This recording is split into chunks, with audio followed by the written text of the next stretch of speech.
Wicasa, Dakota Wicasa. I'm from the Dakota Nations. I'm from Spirit Lake, North Dakota. Um, I'm a descendant of Inkpaduta, a warrior that came from here in Minnesota, and he died in Spirit Lake. But along his travel, he had many relatives, through Dakota. He was here, and he moved. He died over there where we are now. I returned here under and take cause, for this water and for those mounds, these sacred mounds over here that are from my family, probably more than likely. Um, Finding out about that was very hard for me, and the more and more I realize, what's around me, or what it has been around me, I feel like the spirit's been awoken me, and I have to move on that spirit. In my songs and what I do, I pray in that way that for the protection to help make things grow. We have our camp here, and we need our allies out here. The confrontation is escalating. I believe in having our allies there. Shows them that we are human beings. That this is a human cause. I was told that it wasn't until the early 1900s that me and my Dakota people weren't even considered human beings.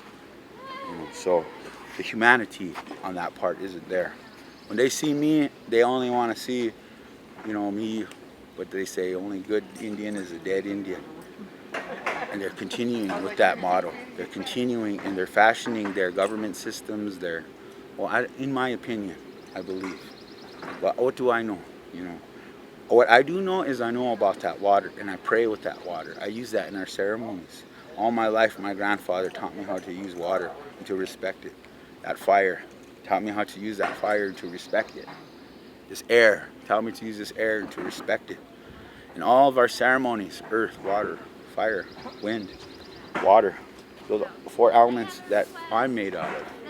That I feel the spirit inside of me gets angry when the destruction is. And maybe that spirit is inside of you, Maybe that water spirit is inside of you, that you feel mad that this is going on to the water. Well, then you're a water spirit. You get mad because they're tearing down those mountains. You're a land spirit. Your spirit is speaking out to you, and it's moving in a powerful way. I ask you to come here to be a part of our community here. This is a peaceful place. You just witnessed our water ceremony here. This is what we're doing. Praying in solidarity with one another, being in and keeping and holding that space and that time is needed at this time. I can't express it more than that, But I'm a Dakota, and that means my friend. You can come here and you can be a Dakota, an ally to the Dakota. Learn what it is to be a Dakota, because I was born, but I was made into a Dakota by the teachings and by the understanding that was given and passed down to me. And I know that I'm in the right when I'm here. I feel that this is where my home is. My wife and my daughter are here. I was married in January 1st of 2019 or 18. And that was up in Canada. Since then, we've been a part of these water movements up in Canada, in Vancouver, calling on our brothers out there, going across the border that they're fighting, holding space all the way around to be connected to this land, to hold these water ceremonies. Come here.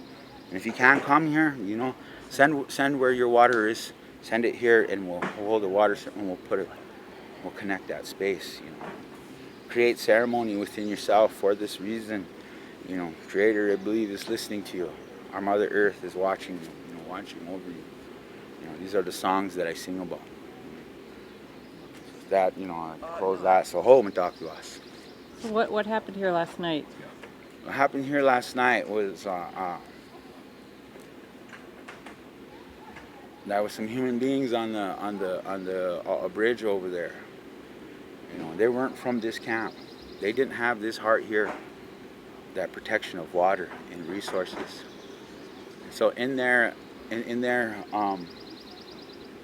frenzy or whatever, in their hysteria, it was 4th of July. You know, they might have been drinking and celebrating whatever, you know, their time. They came here and they threw the little dynamite sticks down into the water over there, right underneath the bridge, right over there. And then they started spearing the fish. They were shining big, bright spotlights, and they're shining the fish, throwing sticks down there. All down here. Along with that, they could say, "Oh, he was hunting," or you know, whatever it was. Maybe that could they even do that? I don't know. You know, but that style of fishing, you know, is disruptive to the clams that are here, the mollusks that are here. You know, only found right here. You know, this is Shell City. Google that. Shell City Ghost Town. You know, and you're gonna see what was there. You know, and you're gonna see what was going on here. This campground that we're on is old native campsite still, and we're still here. You know, we got our teepees up in this fashion. You know, we have everything represented there. There's fish in there. There's, you know, that's what our home is consumed is of. You know, so we put that there. We're in ceremony here. They killed all the fish. They took so much fish out of here. There was all kinds of schools of fish here. You know, and that's why I was like, I don't even know what they have done yet. You know. And so, I mean, I know that they're spearing. I know that they're using dynamite to extract fish. I know that they were up and down this area here, taunting, making remarks like, "Oh, it's a good day to fish," or "We're going to eat good tonight," knowing that you know, these are local people. They know the lay of the land. Obviously, it's at night. They know what it is. And they could have done this at any other time because these schools of fish, the water is so low that there's only a little bit of pool for them to go. So that's a tactic. Fear. You know, that's how they live in their world. That's how they be. If you don't do this, you're gonna lose your job. If you don't do that, you're gonna, you know, you're mine for this. You're mine for that. You're mine for whatever it is that you place your bondage in. And if you choose to live in that space and in that time, you know, I'm like I said, you are in bondage to that way, you know. That greed, that consumption, you know, that freedom that we have here. Yeah, I don't have nothing. Me, I'm a pitiful guy, you know. I don't have nothing, you know. And that's all right with me. Because what I do have is powerful enough, you know, knowing and understanding. That's the power. If you have that, you could be anywhere. You could be and be good, be happy, be well. And I wish that for everyone. And you can't, you know, how you chase it is another day. Thank you and your family for Yeah. holding this down. Yeah, and like you said, you here. need other people to stand in between you and those folks. Yeah, you've seen it. Yeah. You've seen. You know, if I go over there, if I walk up into that camp over there, just directly next to us, you know, they'd probably be shooting. They have ARs and they have guns. There's no guns here. You know what I mean? We're standing here with the cedar praying. You know, what?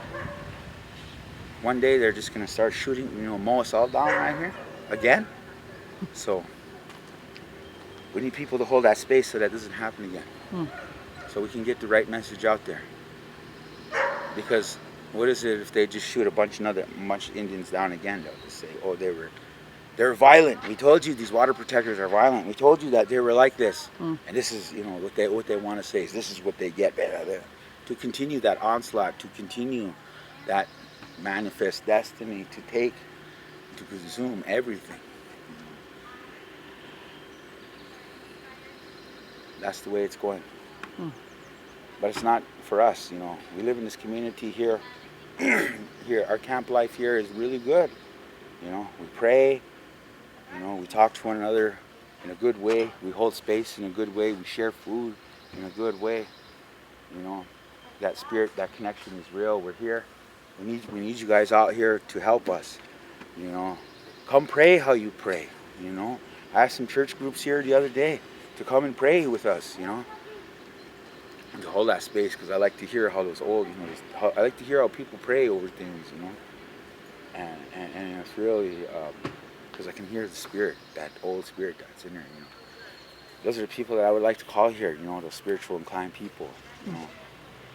But if you want action, we got that for you too, you know, because it's not, how far do you push someone into a corner, you know. And that's where some of us are. A lot of us, we're free. We're trying to sustain this way of life to gain support is our main goal, you know, and to help change those things that we're asking. Clean drinking water. We take everything. Opila. Opila.